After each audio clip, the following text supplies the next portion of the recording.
Senhor Presidente, senhoras e senhores deputados, cumprimentamos a Fundação Carlos Gulbenkian e a União das Misericórdias Portuguesas e os seus legais representantes aqui presentes, em especial a doutora Isabel Mota e o doutor Manuel Lemos. Agradecemos aqui a vossa presença e a vossa disponibilidade para nos virem aqui prestar os esclarecimentos, mas também agradecemos ainda mais a vossa solidariedade que foi demonstrada e foi executada após os incêndios de 2017, com os vossos donativos e depois com a criação do fundo a que vossas excelências geriram da melhor forma, seguramente que puderam, e é exemplar o vosso trabalho e também é exemplar, e queremos aqui deixar nota, a transparência que deram a tudo o que fizeram. Também queremos aqui enaltecer e louvar o trabalho quer da Fundação Carlos Gulbenkian, quer da União das Misericórdias Portuguesas e, em particular, de todas as Santas Casas da Misericórdia do nosso país, neste momento de pandemia. São realmente de louvar e são um grande motor da nossa economia e são grandes no combate à exclusão social e no combate à pobreza, mas também na promoção da educação, na promoção da ciência, na promoção do desenvolvimento. E fica aqui o nosso agradecimento pelo vosso trabalho e a vossa dedicação para com Portugal e os portugueses. Demonstramos também aqui a nossa solidariedade à população do Pinhal Interior, em particular aquelas que de alguma forma foram vítimas dos incêndios que ocorreram em 2017. É bom relembrar, e nós, o PSD, nunca se esquece que o objeto desta comissão de inquérito é apurar a atuação do Estado na atribuição dos apoios na sequência dos incêndios de 2017 na zona do Pinhal Interior. Sendo certo que não está aqui em causa a atuação nem da Fundação Carlos Gulbenkian, nem da União das Misericórdias Portuguesas, por duas razões. Por uma, porque os critérios de transparência foram de tal modo elevados que nos permitem averiguar e apurar aquilo que foi feito. Depois, porque realmente, e como já aqui foi dito, os donativos são de índole particular e não está aqui o dinheiro do Estado. E a nós, a Assembleia da República, não nos cabe, nem é essa a nossa missão. No entanto, é muito importante alguns esclarecimentos que nos possam dar no sentido de apurar se alguma coisa correu bem, se alguma coisa não correu bem e, de futuro, o que é que poderemos fazer para atenuar o que não correu bem. Posto isto, correndo o risco de repetir algumas perguntas que já foram aqui feitas, mas tentando não as repetir, mas correndo sempre esse risco, começo pelo seguinte. A primeira pergunta é se a Fundação eu vou dirigir as perguntas a ambos, tanto depois ou ambos ou algum dos senhores responderá. Se em algum momento estiveram no levantamento das necessidades no terreno. Muito obrigado, Sra. Deputada. A palavra à Sra. Doutora Isabel Mota. Começamos assim, Sr. Presidente. Faz favor. Portanto, relativamente à última pergunta, não. As necessidades, vamos ver, no que respeita às ações que têm a ver com o Revita, a intervenção do Estado, não. Relativamente a outras coisas, desde, sei lá, colmeias, é verdade. Saúde para os miúdos, auditiva, fizemos um rastreio auditivo, enfim, outras coisas, resultou naturalmente das conversas que numa atividade normal que a Fundação tem sempre e dentro dos nossos estatutos e das nossas missões, pareceram evidentes que eram prioritárias e, portanto, nesse aspecto, foram realmente as pessoas que tiveram, da Gulbenkian, que tiveram no terreno e em conversa com as várias entidades, que concluíram quais eram as prioridades. E é interessante ler no relatório quais foram as coisas que nós, enfim, se detectou coisas absolutamente básicas, como, por exemplo, dar óculos aos miúdos. Pronto, isso não tem a ver com o futuro, lá está, com a preparação daquelas pessoas para o futuro, não teve a ver propriamente com os incêndios, teve a ver com a ação complementar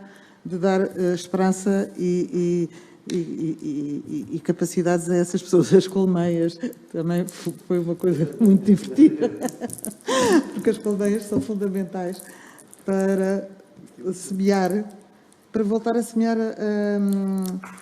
como é que se diz, os terrenos. Portanto, eu também, quando me apareceram as colmeias e o pagamento das colmeias, achei uma coisa, mas foi muitíssimo importante e útil. Relativamente ao que é que se pode fazer melhor, eu acho que, em geral, houve coisas que correram muito bem, como seja a parceria com a União das Misericórdias, excelente. Há coisas que possam, eventualmente, não ter corrido tão bem, mas eu acho que há uma coisa que no país, e eu agora estou a falar não exatamente, tem a ver com a minha longa experiência enfim, de desenvolvimento na área do desenvolvimento do país, e acho que nós precisamos todos de aprender a coordenar melhor, porque ninguém faz nada sozinho. E o Estado e as organizações da sociedade civil têm que ter cada vez mais uma ligação com propósitos comuns. Portanto, esta ideia, eu acho que não é coordenação, com certeza, mas é sobretudo cooperação. E desenhar objetivos comuns. E acho que isso é uma coisa que tem a ver com uma cultura de intervir e de preparar, resolver problemas e preparar o futuro. Tanto mais que os problemas hoje em dia são problemas muito complexos, nunca dependem só de um setor, quer dizer, nós estamos a falar, aqui no caso das crises, mas os problemas são muitíssimo complexos e normalmente têm que ter vários olhares, de vários ministérios, de várias políticas públicas e também de várias entidades que nos terreno, que, enfim, que no dia a dia tratam destes assuntos, às vezes de uma forma até mais especializada ou mais fina. E tem que se envolver as pessoas. Não vale a pena pensar que nada se consegue fazer se não ouvir as pessoas. Como há bocado o Dr. Manuel Lemos disse, fazer as casas sem ouvir quem para lá ia morar, quais eram as dificuldades para tentar melhorar, não teria tido o mesmo resultado. Portanto, tem que se ouvir as pessoas para conseguir ir resolvendo os problemas. Eu acho que são estes os aspectos que, em geral, temos que melhorar em termos de políticas de desenvolvimento. Muito obrigado. Sr. Dr. Manuel Lemos, faz favor. Também muito rapidamente, e subscrevendo tudo o que disse a Sra. Presidente da Fundação, é fácil depois falar depois dela, porque ela é fácil falar depois de ti, porque dizer o seguinte, que nós de facto não encontramos essas lacunas, como as nossas equipas estavam no terreno, algumas vezes ajudamos as pessoas, ensinamos as pessoas como deviam fazer. Eu citei aqui a história das colmeias porque o mel é uma atividade económica naquela zona importante para a gente e portanto muitas abelhas morreram e portanto nós quando percebíamos que as abelhas tínhamos, dizíamos às pessoas, olha, vá ali ao Ministério da Educação, ali ao Fundo de Revita, lá ao sítio onde se fazia, está lá uns técnicos do Ministério da Educação que tomam nota dessas coisas e depois enquadram isso e nós chegamos até a comprar alguns nesse âmbito, algumas enxames de abelhas para permitir às pessoas. Não, foi uma vivência muito interessante. Aliás, eu tinha semanalmente uma conversa com a arquiteta Carla Pereira e eram sempre momentos muito vividos, porque ela é muito viva a explicar e, portanto, era muito interessante ver isto. Gostava ainda a propósito eu devia ter dito isso, se calhar não disse, com certeza, mas agradeço-lhe que te falasse na nossa transparência. Nós, inclusivamente, tínhamos uma página, qualquer pessoa podia aceder na net, chamada Juntos por Todos, onde dizíamos dia a dia como é que estavam a ser gastos os dinheiros. Mas depois, quer dizer, estamos a falar com gente muito humilde, gente que às vezes tinha dificuldade, não era o próprio Estado que não tinha a resposta, é a capacidade de acesso das respostas que muitas vezes as pessoas têm. E aí, mais uma vez, eu considero que fizemos um trabalho em conjunto extremamente importante, porque nós, como Estado, fomos capazes de identificar, digamos, necessidades que de outra maneira talvez as pessoas sentiam-nos, mas não eram elas próprias capazes de as transmitir. E por isso, como diz a Sra. Presidente, o que este país precisa é de mais cooperação. Mais cooperação, mais cooperação, mais cooperação. Ninguém é capaz de fazer tudo, nem ninguém sabe tudo. E portanto, a disponibilidade e a humildade para trabalhar em conjunto, nós, pela parte da União das Misericórdias, por exemplo, nesta parceria, orgulhamos-nos de ter a Fundação Carlos Gulbenkian como nossa parceira, porque nós aprendemos. E com certeza também aprendemos. E, portanto, preparamos-nos para futuras parcerias onde sejam necessárias. E isso penso que é importante que se faça em Portugal e olhemos para isso com a disponibilidade de quem tem disponibilidade para aprender. Muito obrigado, Sr. Presidente. Senhora Deputada, para prosseguir. Obrigada, Sr. Presidente. No seguimento das palavras proferidas pela doutora Isabel Mota, pergunto se nessa cooperação, nesse processo de cooperação, se faltou o Estado ou se o Estado devia ter tido uma intervenção mais direta e maior. Senhora Presidente, por favor, para responder. Muito obrigada.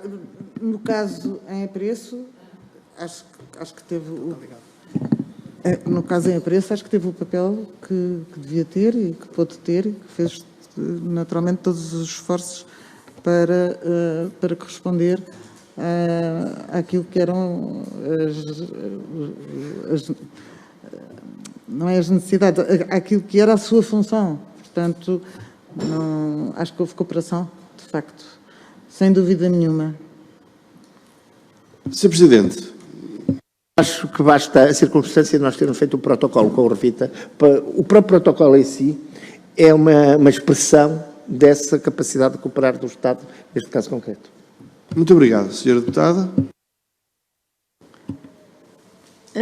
No seguimento das declarações que a doutora Isabel Mota aqui, ou das respostas que deu, que aqui referiu, eu fiquei com uma dúvida, porque aqui a doutora Isabel Mota referiu o seguinte, que todas as construções apoiadas por nós, portanto referia-se à Fundação e à União das Misericórdias, eram enviadas às entidades União das Misericórdias e Fundação através da CCDR. E depois, mais à frente, o doutor Manuel Lemos refere que as casas foram reconstruídas por indicação da Comissão Técnica do Revita. Eu gostava que esclarecessem isto. Muito obrigado. Para esclarecer, Sr. Presidente, faz favor. Ora bem, quem fez o levantamento, tenho muito gosto em esclarecer, Sr. Deputado, quem fez o levantamento foi a CCDR, portanto, foi o que nos foi dito. Mas depois as casas foram todas colocadas, precisamente pela questão da urgência, na Comissão Técnica. E foi a Comissão Técnica que as identificou e que as comunicou. Eu julgo que a CCDR também estava na comunicação, na Comissão Técnica, ou pelo menos estava no Fundo de Revita, isso estava de certeza, e portanto, mas quem nos entregou as casas foi o Fundo de Revita, por indicação da Comissão Técnica desse mesmo fundo. Senhora Presidente, podia-nos esclarecer ainda, de preferência com o microfone aberto, para ficar gravado e ficar na nossa ata? Já terminou, Sr. Presidente. Muito obrigado. Senhora Presidente Isabel Mota, para esclarecer ainda, faz favor. É exatamente aquilo que disse o Presidente, Portanto, a CCDR fez seguramente o levantamento. A decisão era tomada pelo Fundo Revita, depois de analisados todos os requisitos técnicos pelo Comissão Técnica, e a comunicação a seguir, relativamente quais eram as casas para intervir, era a CCDR que comunicava qual era a decisão do Revita. Era. Não? Muito obrigado, Sra. Presidente. Unidade no pensamento, unidade na ação. Sra. Deputada, tem a palavra. Doutora, com o devido respeito, quem indicou à União das Misericórdias e à Fundação Calouste Gulbenkian quais eram as 48 casas que iriam reconstruir ou recuperar, quem é que indicou? Muito obrigado, Sra. Deputada. Para responder, tem a palavra a Sra. Presidente. Foi o Fundo Revita.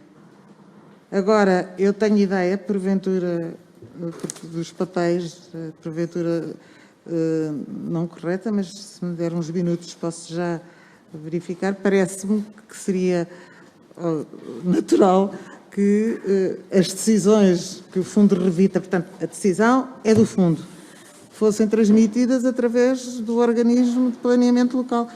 Transmitidas, portanto, mas isso é uma questão de me dar uns minutos que eu tenho aqui exatamente, como é que era o processo. Portanto, o Revita é que se responsabilizou no protocolo que assinamos por sinalizar à parceria Fundação União das Misericórdias quais as casas a recuperar e a construir, depois de verificado o respectivo cumprimento das condições de elegibilidade para efeitos de financiamento. Portanto, sobre isto não há dúvida que a decisão era do Fundo de Revita, do Fundo Revita. E agora está aqui o outro ponto dos papéis que eu aqui tenho é, nestes termos, todas as reconstruções das casas danificadas pelos incêndios e financiadas por esta parceria, no âmbito da cooperação estabelecida com o Fundo Revita, corresponderam a candidaturas previamente analisadas e validadas pela Comissão Técnica do Fundo Revita, tendo os respectivos pedidos de apoio sido subscritos e enviados à parceria da Fundação UMP pela Presidente da Comissão de Coordenação de Desenvolvimento Regional do Centro. Portanto, está completamente clarificado aquilo que eu disse. Muito obrigado, Sra. Presidente. Quer acrescentar, Sr. Dr. Manuel Lemos? Obrigado, não obrigado. O problema é que como a CCDR fazia parte do Fundo Revita, há aqui mas é isso, é exatamente isso. Muito obrigado, Sra. Deputada. Para prosseguir. À data, a Presidente da CCDRC era a atual Ministra Ana Abrunhosa, portanto ela é que validava as casas que deveriam ser recuperadas. Não, então não percebi. Parece que não, Sra. Deputada. Só um segundo. Tem a palavra a Sra. Presidente. Sra. Deputada, Para esclarecer melhor a pergunta, Sra. Deputada, faz favor. É que a Cáritas disse aqui que as casas tinham sido facultadas pela CCDR e pelos municípios. Pela CCDR e pelos municípios. Essa entidade é que indicava. Daí a minha dúvida, e por isso é que eu insisto na pergunta. Para responder, tenha a bondade, Sra. Presidente. Manel, não sei se quer fazer. Eu, de acordo com, enfim, as informações que tenho, o ponto essencial é o seguinte: seguramente que a CCDR, no âmbito das suas funções, juntamente com os municípios, devia fazer o levantamento das necessidades, porque é óbvio. Mas as decisões foram todas tomadas, as prioridades, porque é que se eram aquelas e não eram outras, etc., se os critérios estavam preenchidos, os requisitos, pela competência da autorização e da decisão é do Fundo Revita. A única coisa que está aqui, que a informação que eu tenho é que a seguir o Fundo Revita escrevia, mandava o resultado através das CCDRs, o que faz todo o sentido, portanto, mas não era a decisão. Portanto, a CCDR não tinha poder de decisão relativamente às casas que se iam, às prioridades. Isso era do Fundo Revita, claramente, sobre isso. Muito obrigado. Dr. Manuel Lemos, faz suas as palavras da Sra. Presidente ou pretende esclarecer mais alguma coisa? Sr. Presidente, estão a dirigir a Vossa Excelência. Muito obrigado. Faz suas as palavras. Sra. Deputada, para prosseguir. A doutora Isabel Mota também falou aqui que tinha sido criado um grupo de coordenação onde estava o Presidente do Revita e os municípios envolvidos e a CCDR. E esse grupo fazia o quê concretamente? Para responder.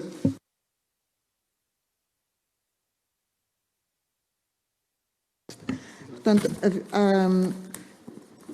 eu penso que até são dois grupos, exatamente. Foram criados dois grupos, Rui, veja bem. Foram criados dois grupos, uma comissão de acompanhamento onde estavam os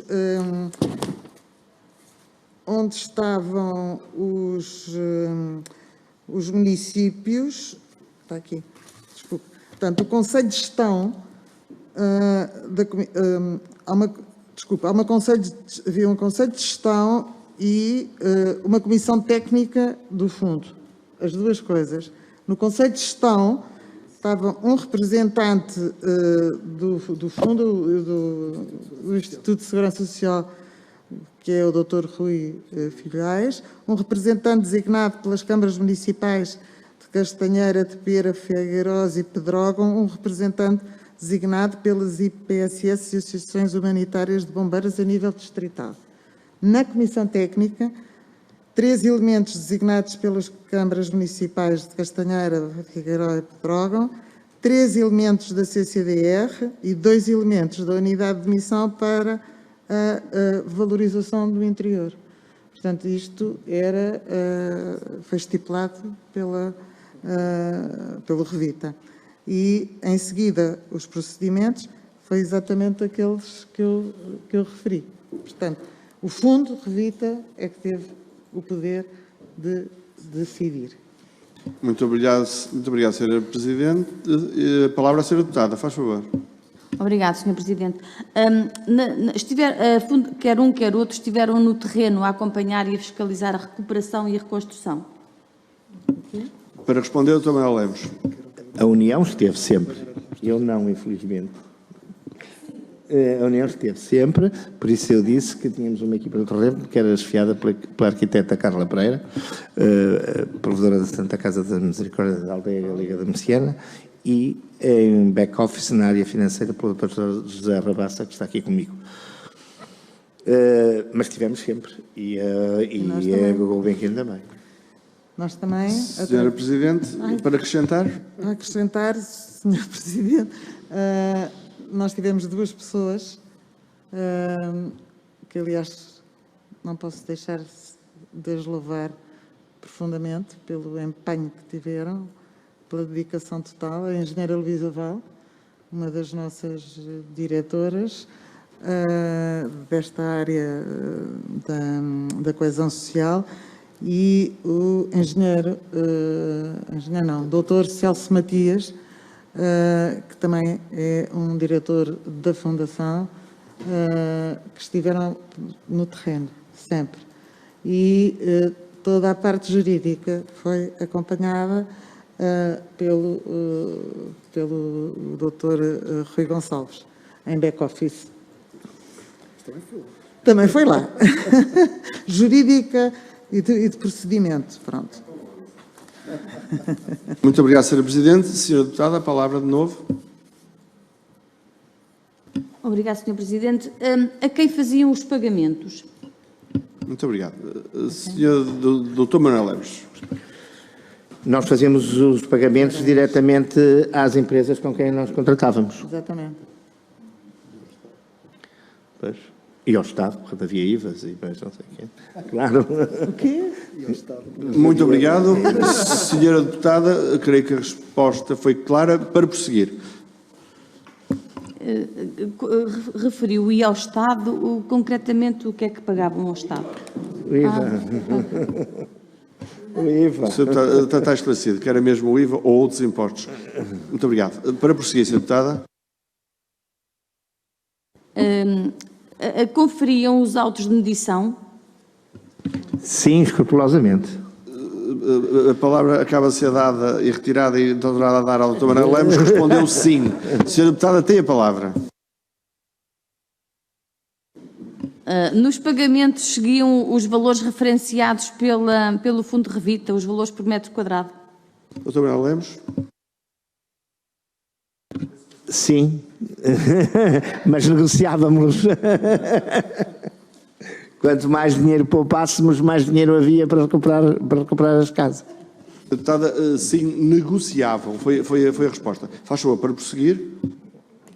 Dr. Manuel Lemos. Então, é possível que tenham pago valor inferior àquele que estava previsto legalmente? Dr. Manuel Lemos, para responder. Não havia um valor previsto legalmente. O que havia era valores de referência. Sr. Dr. Manuel Lemos, mas mantendo-se a pergunta para os valores de referência, pagavam o valor de referência acima ou abaixo? Era essa a pergunta. Faz favor.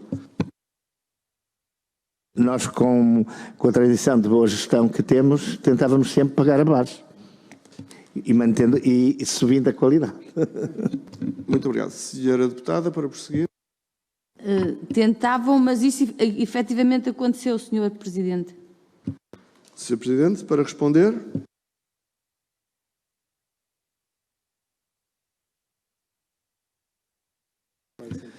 Estava aqui a dizer o Dr. José Rabassa, porque eu isso não acompanhei, havia, de uma maneira geral, nós tentamos num primeiro momento, até para animar a economia local, recorrer aos empreiteiros locais, que foi uma primeira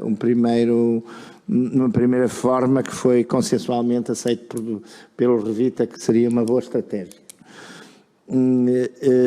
E depois, mas à medida que o volume de obra foi subindo, nós fomos alargando o âmbito e indo buscar à volta. Portanto, eu diria o seguinte, houve valores em que, de uma maneira geral, conseguimos ficar abaixo e outros que ficamos em cima ou ligeiramente acima.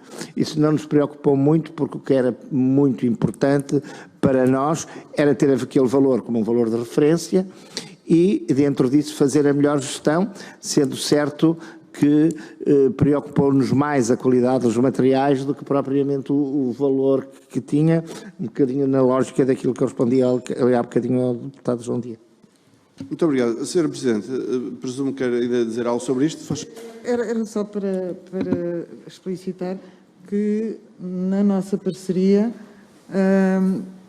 o dono de obra foi sempre a União das Misericórdias, porque tem muito mais experiência do que a Gulbenkian em adjudicações, construções, etc., porque tem uma longa história e capacidade de negociação e, portanto, a função de dono de obra foi sempre da União, dentro da divisão de tarefas que estabelecemos entre nós. São 500 anos de história. Senhora Deputada, para prosseguir, por favor. Nos valores que pagavam acima, fundamentavam isso ou faziam alguma referência especial à razão pelo qual faziam esses pagamentos acima do valor de referência? Para responder, Sr. Senhora Deputada, nós fizemos sempre procedimentos públicos. Fizemos sempre procedimentos públicos. Não estou a falar de concursos públicos. Estou sempre a falar de procedimentos públicos. Portanto, nós cumprimos escrupulosamente a lei nessa matéria. Muito obrigado, Sra. Deputada. Para prosseguir. Já aqui foi referido, mas volto a insistir. No decurso dessas recuperações vieram a lume algumas irregularidades na comunicação social. Perante essas irregularidades, o que é que os senhores fizeram? Doutora Isabel Mota, para responder.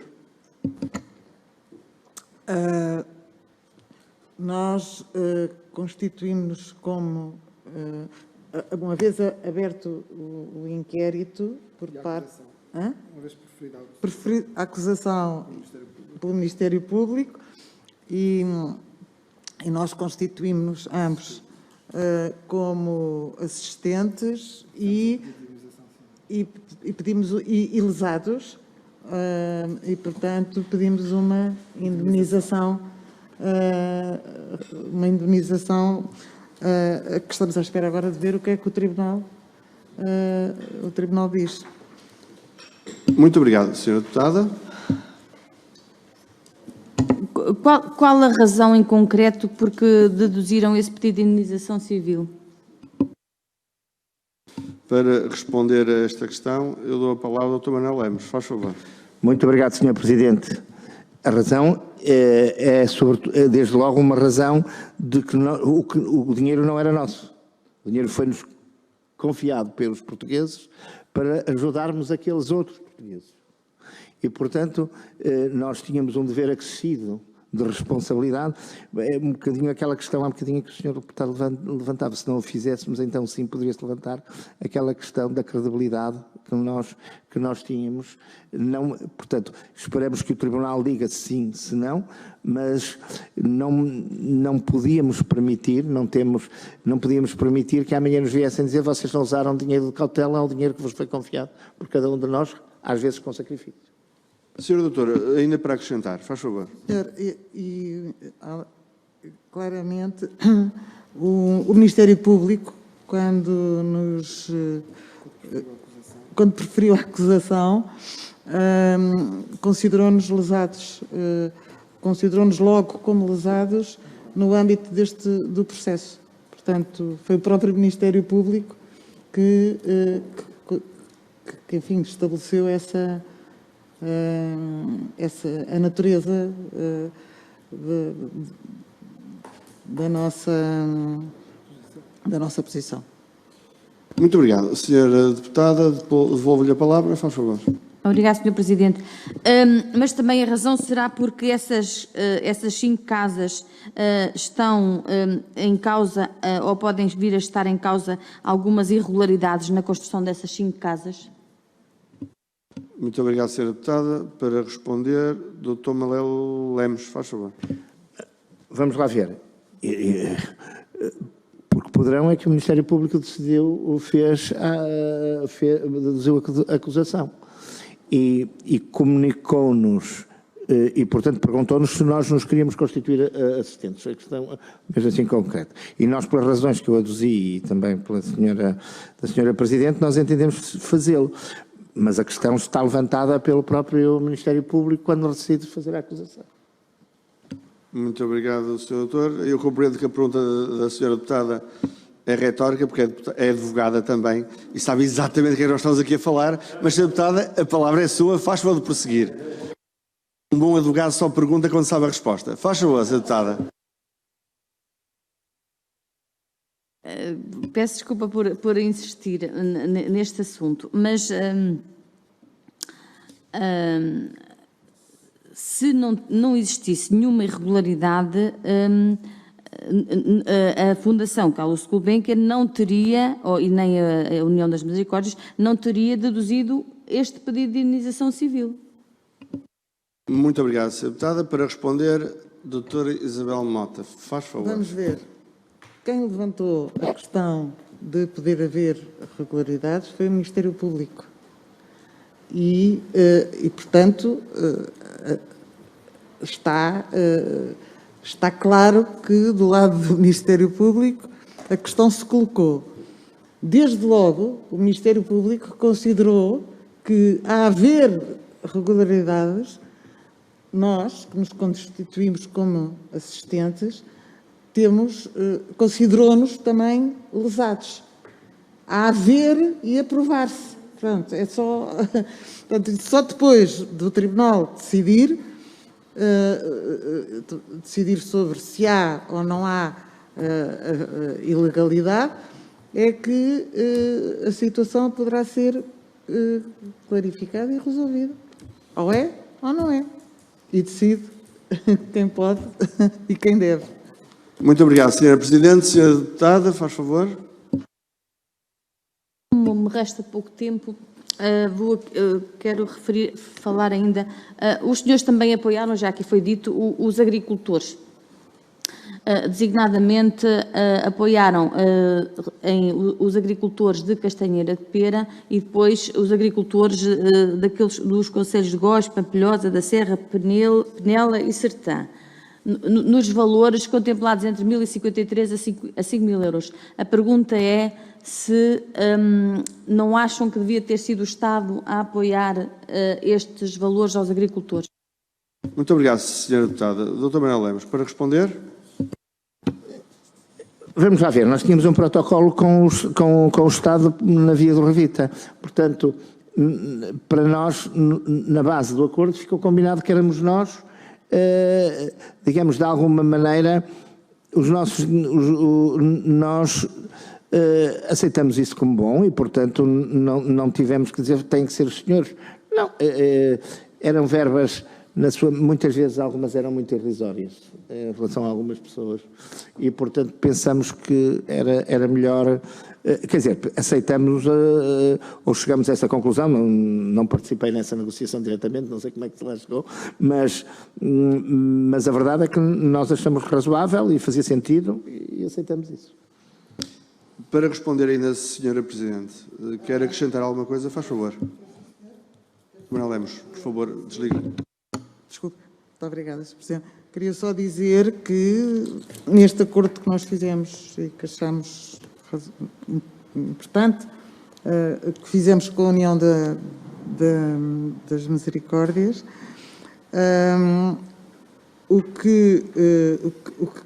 como se passou, o procedimento que era seguido era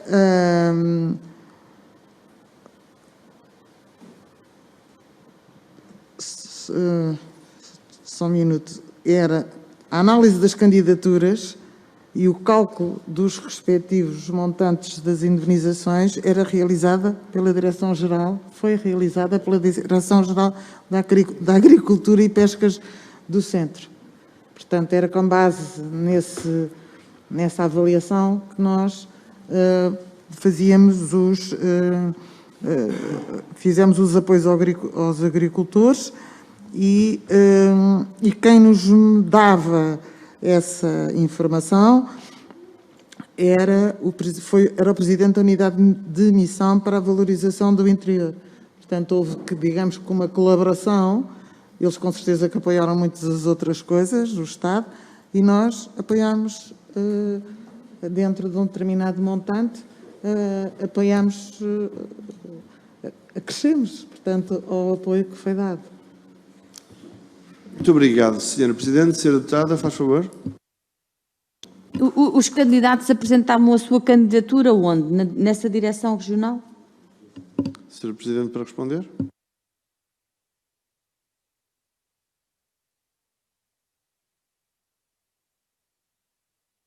Eu penso que sim, porque a informação de que disponho diz que a análise das candidaturas e cálculo dos montantes era feito pela Direção Regional da Agricultura. Portanto, faz todo o sentido que as candidaturas fossem feitas aí.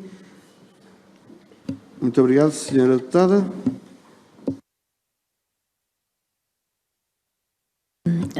Sendo que os agricultores de Castanheira de Pera foram apoiados pelo Fundo Revita, porque o Fundo Revita foi criado para aqueles três concelhos, Pedrógão, Castanheira e Figueiró dos Vinhos, e sendo que aqui a Fundação também apoiou esses agricultores, pode ter havido aqui uma sobreposição de apoios.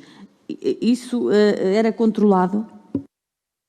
Para responder, Sra. Presidente, tenha a bondade. É evidente que sim, que era controlado. Não houve sobreposição de apoios. Muito obrigado. Algum esclarecimento último, Sra. Deputada? Último, faz favor.